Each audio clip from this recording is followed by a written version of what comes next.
you will start with a clean slate. And Allah subhanahu wa ta'ala will give the person that performs this prayer immunity from hellfire. Perhaps meaning that if you perform the salat, Allah subhanahu wa ta'ala will protect you from committing sins. So 2 rak'at, you recite Surah Al-Hamd, and then you recite Surah Wat-Tini Wa-Zaytun. And then the Prophet says that anyone that performs this prayer will be forgiven, all his sins will be erased, and he will accompany the Prophet Muhammad sallallahu alaihi wasallam and Prophet Ibrahim. Brothers and sisters, Assalamu alaikum and peace be upon you all. And welcome back to another session of this series of lessons that revolve around Nahjul Balagha. And as we wait for more people to tune in, allow me to seize this opportunity to commend all those that enrolled in this course. Because as we all know, we all have a whole host of other things that we could engage in, that we could preoccupy ourselves with, especially the youth. I mean, they could spend hours playing Fortnite without feeling the need to eat anything, without feeling the need to relieve themselves. They can skip breakfast, lunch, and dinner all together while they're playing Fortnite. Or you could spend hours on Instagram without feeling bored or tired. So for you to seek knowledge and to seek something beneficial for a change, in spite of all the distractions, all the pressures from the nafs, this is highly commendable. We, brothers and sisters, can turn this ordeal into a huge opportunity. And this crisis can be turned into a stepping stone into making huge changes in our lives and improvements to our character. People usually, care about renovating their house, think about buying new clothes, think about buying a new car. But usually people don't think about making any improvements to their character. But now, this is a huge opportunity that we need to seize, especially that life has come to a total standstill. Imam Musa bin Ja'far alayhi salam, our seventh Imam, who inherited not only the divine position from his father, but also a lofty social position from his father, Imam Sadiq alayhi salam, who established the biggest and the most important seminary during the time of the transition that happened, transition of power, the fall of the Umayyad dynasty and the rise of the Abbasid dynasty. The Imam seized the opportunity to teach and to spread the knowledge of his grandfather, the Prophet of Islam. So after the passing of Imam Sadiq alayhi salam, he was poisoned to death. His son, Imam Musa bin Ja'far, assumed the same role. And he was leading his followers and the nation effectively. However, the ruling dynasty were not happy with Imam Musa bin Ja'far, because he was steering the nation away from their malicious attempts to hijack Islam. So they decided to incarcerate the Imam. The Imam was imprisoned. Now imagine someone who is leading thousands of people, all of a sudden is now in a dungeon, and he spent the last couple of years, some say 7, some say 14 years of his life inside that prison cell until he was poisoned to death.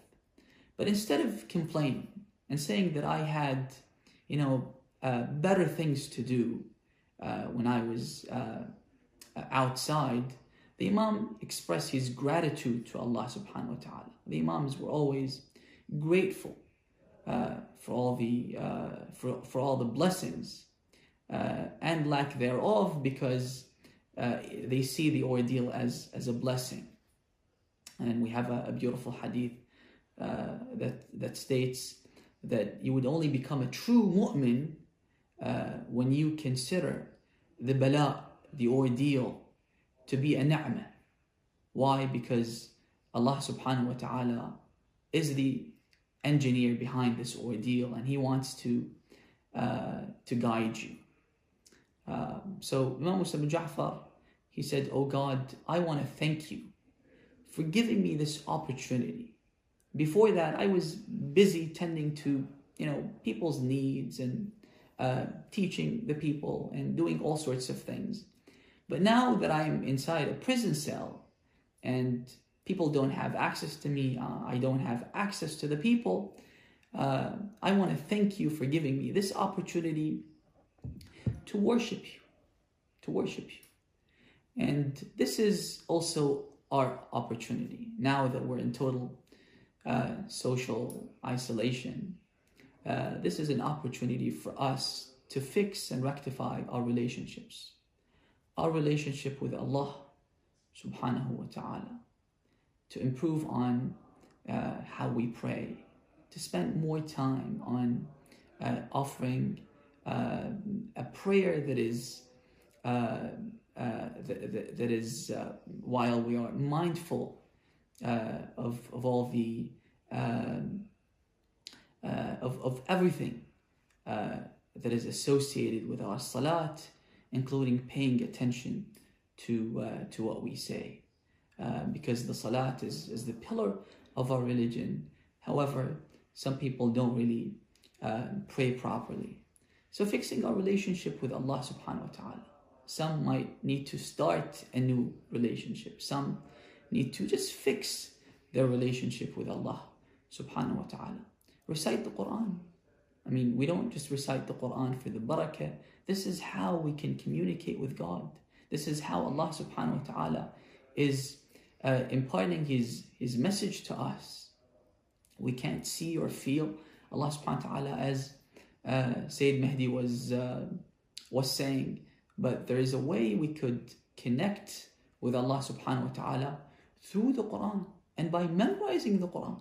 This is a good time to memorize the Quran, because when you memorize the Quran, you will recite it more frequently and on a regular basis. You could memorize these short chapters, and then in the salat, you could recite what you learned by heart. Or you could help your children memorize the Quran, or help your younger sibling to memorize the Quran. Brothers and sisters, we've missed out on a lot of thawab. When you help your younger brother, your younger sister, to memorize, especially the chapters that we need to recite frequently. For example, Surah Al-Hamd. They will, as they grow up, because they need to pray, they need to memorize Surah Al-Hamd. So every time they memorize Surah Al-Hamd, the thawab will go to you. For 7 years they pray, because of you, they learned Al-Hamd by heart, they learned Qul Huwallah by heart. So every time they pray, the thawab goes to you, even after we depart this world. And brothers and sisters, we are in need of these rewards after we die. Because as we die, as Sayyid Hussein mentioned in his lessons about Ma'ad, about the afterlife. Once we die, our file is sealed for good. We cannot add a single act of worship to our file, and we cannot remove a single act of sin that we've committed. It's sealed for good. This is why we suddenly become poor as we die. We suddenly become impoverished as we die. Because imagine you've accumulated, let's say that these good deeds were accepted. You've accumulated 50 years worth of good deeds. But you need to survive on what you've accumulated for eternity, not for 1 or 2, 1,000 or 2,000 years, millions of years. You need to survive on what you've accumulated. This is why it's important to invest in acts that would continue to benefit you after you die. So you teach someone, because God is so generous, you would generate this thawab even though what you offered was minimal compared to the rewards that you will reap. So you help someone memorize Surah Al-Hamd, right? And then they continue to recite it, and you get the thawab every time they recite it. And then they teach someone else to memorize it. And because they learned it because of you, then this will grow exponentially. So maybe in, say, 200 years' time, 50,000 people will learn Surah Al-Hamd, and it's all because of you. So there's a lot that we could do, a lot that we can achieve during this crisis. You can turn it into a huge opportunity. And in this lesson that again revolves around Nahjul Balagha. Nahjul Balagha, brothers and sisters, is unlike any other book, as I mentioned in the first lesson. But unfortunately, Nahjul Balagha is oppressed, just like the one whom the book belongs to, Imam Ali alayhi salam. Imam Ali was oppressed and still is oppressed, unfortunately. Imam Ali has been sidelined. Imam Ali has been marginalized. And his book also has been marginalized. His book has been, unfortunately, sidelined. Did you know that in the majority of the Arab countries, Nahjul Balagha is banned? Nahjul Balagha cannot be legally sold in the bookstores. It's banned. Even though what Amir al-Mu'mineen has to say in Nahjul Balagha is about Allah subhanahu wa ta'ala, is about upholding our moral responsibilities. Just take a look at Nahjul Balagha. Try to skim through Nahjul Balagha. Read parts of Nahjul Balagha. And you would be surprised as to how the governments would prohibit the publishing and the reading or buying Nahjul Balagha. Why? Simply because they're fearful of the truth. I mean, Nahjul Balagha does not belong to a certain political group. And if people read the book, they will not, join a certain, even sect after they read it. But because Nahjul Balagha is so impactful, Nahjul Balagha is so effective in changing the people's psyche and expanding people's horizon. Nahjul Balagha can introduce Allah subhanahu wa ta'ala to you. Yes, we all, through the fitrah, realize that we have a God and we believe in Allah subhanahu wa ta'ala. But to give you a precise description of what you need to believe in, of Allah subhanahu wa ta'ala, is absolutely mind-boggling. This is why, because it's so thought-provocative, because it's so mind-liberating, they are fearful of Nahjul Balagha.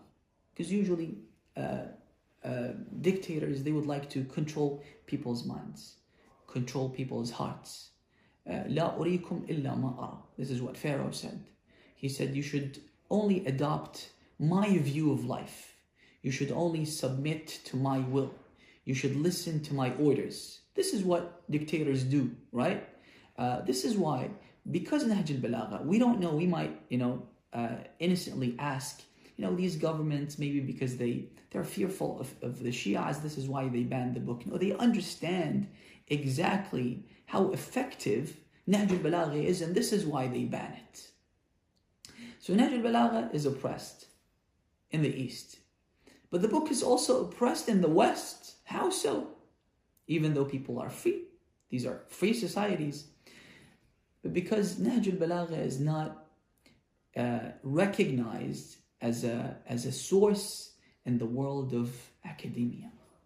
So in the academic world, you can reference Sahih al-Bukhari. You can quote Sahih Muslim, and they consider it to be a legitimate source. They acknowledge that this is a recognized source in the Islamic faith. But when it comes to Nahjul Balagha, they don't recognize the book. You can't reference Nahjul Balagha in your thesis. And the reason why they do this is because they say that there is a lot of debate about its authenticity and whether it's ascribed to Imam Ali or not. Our answer to this misconception is, first of all, you have so-called scholars that are absolutely anti-Shia historically that made this claim, that claimed that Nahjul Balagha does not belong to Imam Ali alayhi salam. For instance, Ibn Taymiyyah.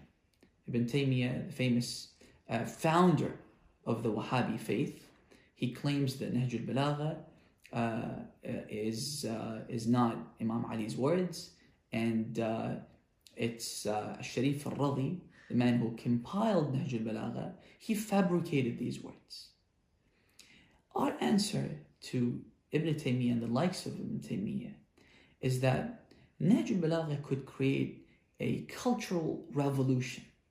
It's so influential, and it's so deep, and it's so fascinating, and it's so amazing that, first of all, people like Sharif al-Radhi or any other scholar cannot come up with something like Nahjul Balagha. Number two, you would be an idiot to come up with a masterpiece like Nahjul Balagha and then ascribe it to someone else. It's like coming up with a theory that could change the world, and instead of taking credit for it, you ascribe it to Aristotle. Why would you ascribe it to Aristotle? You could take credit for it because it's yours.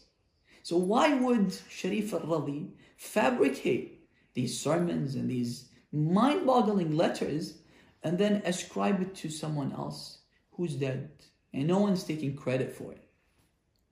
So the reason, again, why they are so adamant on making this false accusation against Sharif al-Radhi is because they see Nahjul Balagha as a proof that substantiate our belief in Amir al-Mu'mineen alayhi salam and in his knowledge. This proves that Amir al-Mu'mineen is an extraordinary figure. Amir al-Mu'mineen is not like the other companions, because you can't compare with Nahjul Balagha and the words of any other companion or any other person in history. So because this substantiate the claims of the Shia, maybe one of the reasons is that so they harbor a lot of hate towards the Shias. So they said, you know what, let's just say that this is not Imam Ali's book, or these are not the words of Imam Ali alayhi salam. In addition to this point, we have several scholars that wrote several books proving that these words are linked to Imam Ali alayhi salam. They go and study all the chain of narrators to prove that these words are the words of Imam Ali. And plus, some of the sermons mentioned in the book are so famous because the Imam was the ruler at the time, and a lot of people attended these sermons and they listened to the Imam when the Imam gave these lessons. So it's beyond doubt that these are the words of Imam Ali alayhi salam. But if they say because it's not 100% proven that these are the words of Imam Ali, we can't recognize it to be an authentic source, we say that the same thing applies to the New Testament, to the Bible. I mean, if you take a look at the Bible's history, you would find that the Bible was only found 2 centuries after it was written. 2 centuries after it was written. And the original copy of the Bible was destroyed. We don't know where it is. And there's a lot of discrepancies between the different versions when back in the day they used to make copies of the Bible. So we see all these discrepancies, and the original copy was never found. And then the people stumbled upon because originally it was written in Greek. They stumbled upon a translation of the Bible, and as we all know, there's a huge difference between the original text and the translated text. When you look at the Quran, for example, and then the Arabic Quran, and then you compare it with the Persian translation or the English translation or the French translation, there's a huge gap between the two. So the same thing applies to the Bible, and yet you have more than 5 billion copies of the New Testament have been printed and distributed worldwide. There's an organization that took pride in publishing more than 1 billion copies of the Bible and distributing it amongst Christians and amongst people from other faiths. You go to any hotel and you find a copy of the Bible inside your room.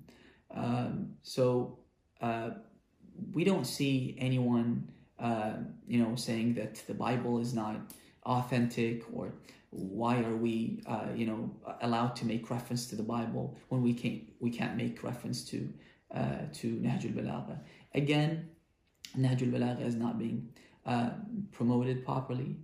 Nahjul Balagha is not being recognized. Nahjul Balagha is being banned. But this should prompt you to study Nahjul Balagha, because there's something in Nahjul Balagha, there's a secret in Nahjul Balagha that these people don't want you to know about. The same thing happened to the Quran.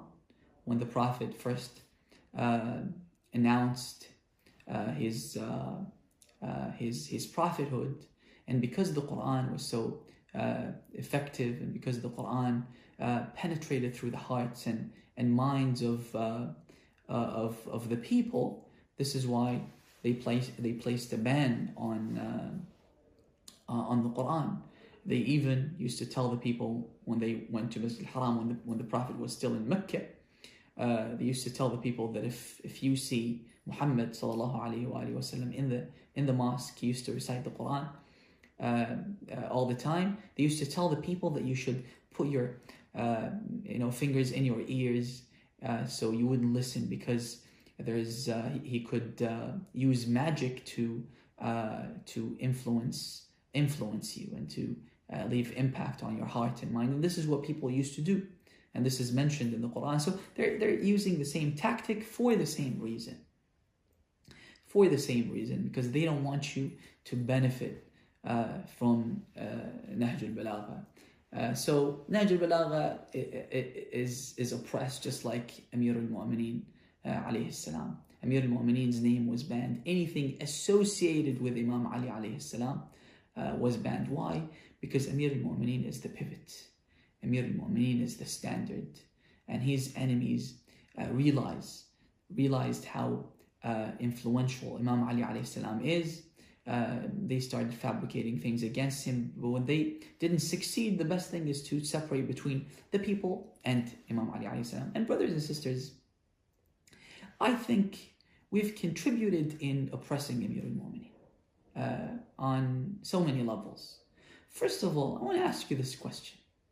How many of you have read Nahjul Balagha from cover to cover? How many of you even have a hard copy of Nahjul Balagha? How many of you have read the sermons of Amir al-Mu'mineen alayhi salam in Nahjul Balagha? I don't think you would find many people. Again, I said that we have non-Muslims that are more engaged with Nahjul Balagha than Shia Muslims. And that's very unfortunate, because we believe in the divine position of Amir al-Mu'mineen. We believe that this is a treasure of Amir al-Mu'mineen, but we're not seeking to benefit from this book. Brothers and sisters, we know that Amir al-Mu'mineen is not physically present with us, right? But Amir al-Mu'mineen's role is huge. Amir al-Mu'mineen fills a huge void in people's lives. And this is why we have all these verses that talk about Imam Ali alayhi salam.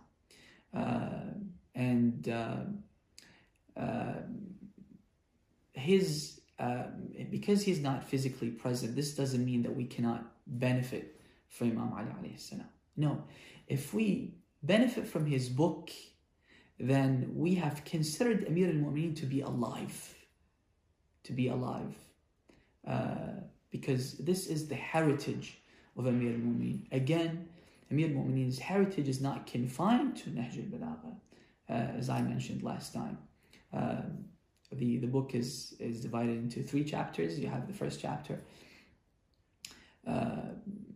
dedicated to the sermons of Imam Ali, and then you have the second chapter dedicated to the letters of Imam Ali, and you have the third chapter dedicated to the maxims and the words, the short words of wisdom of Amir al-Mu'mineen alayhi salam. Only 400 words were collected by Sharif al-Radi, compiled by Sharif al-Radi, and mentioned in this last chapter. And I think I showed you a book where the author has compiled over 23,000 words. 23,000 words in his book.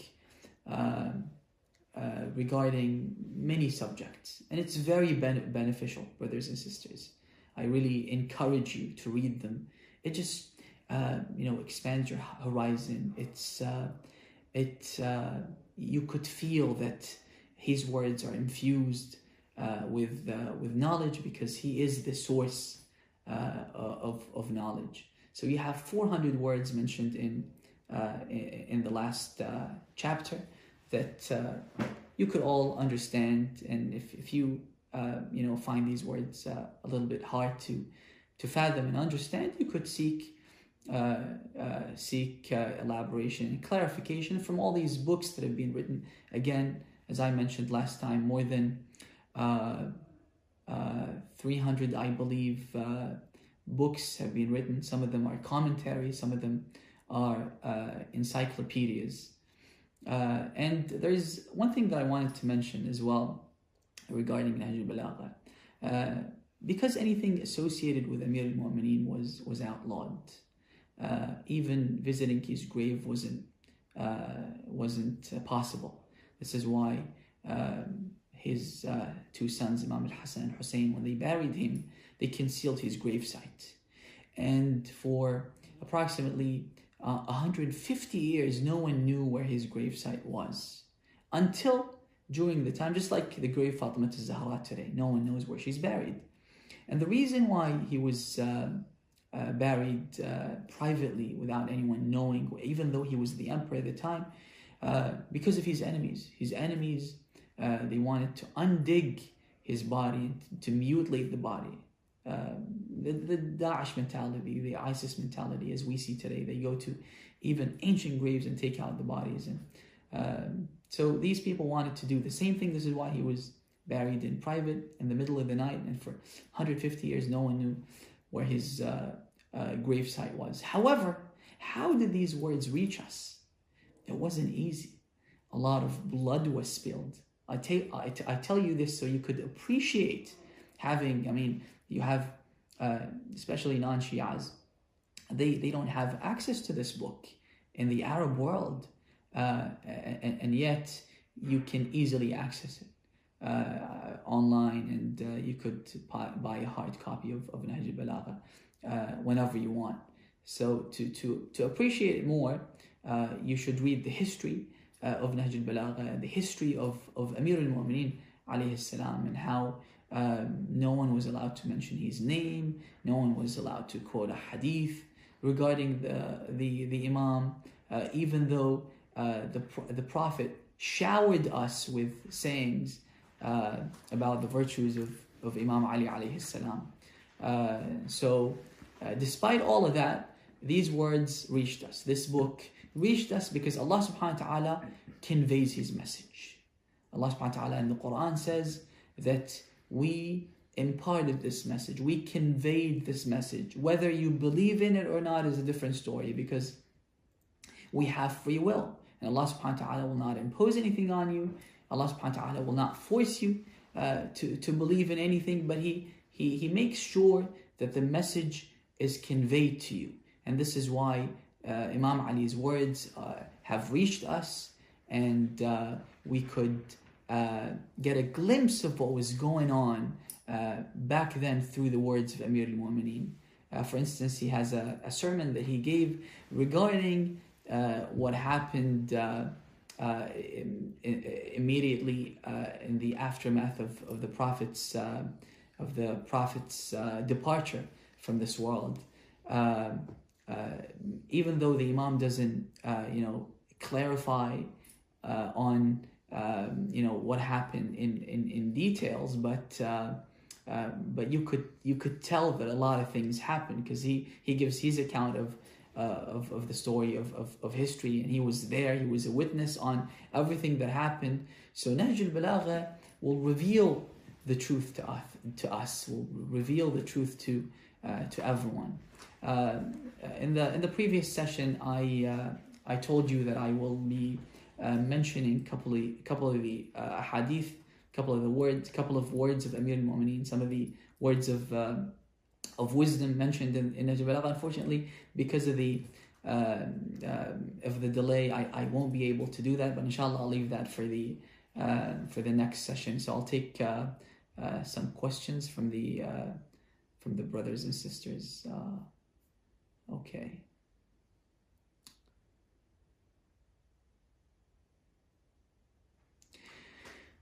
So we have few questions regarding the salat that I told you about at the beginning. So there's a mustahab salat to perform on the eve of the 13th of Sha'ban, which is tonight. The Prophet says anyone that offers 2 rak'at, just like Fajr prayer, and instead of reciting Surah Qul Huwallah or Surah Al-Qadr, you recite Alhamd, and then you recite Wat-Tini wa-Zaytun. The Prophet said that if you carry out this act, this deed, all your sins will be forgiven, and you will accompany the Prophet, our Prophet Muhammad sallallahu alaihi wasallam, and Prophet Ibrahim.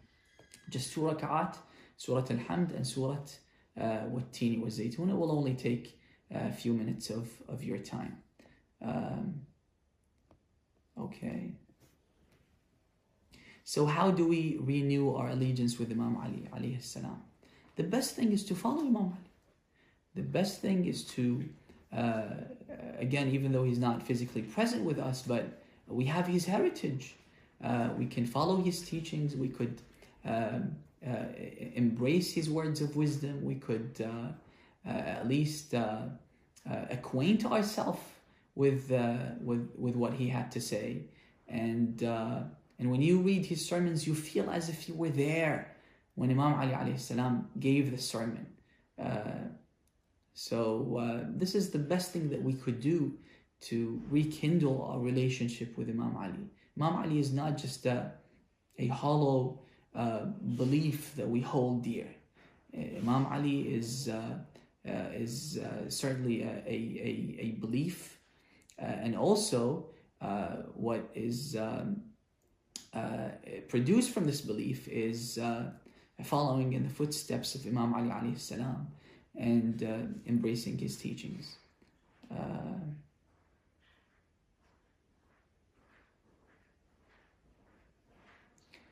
Okay, so we have a lot of questions about the salat. I think I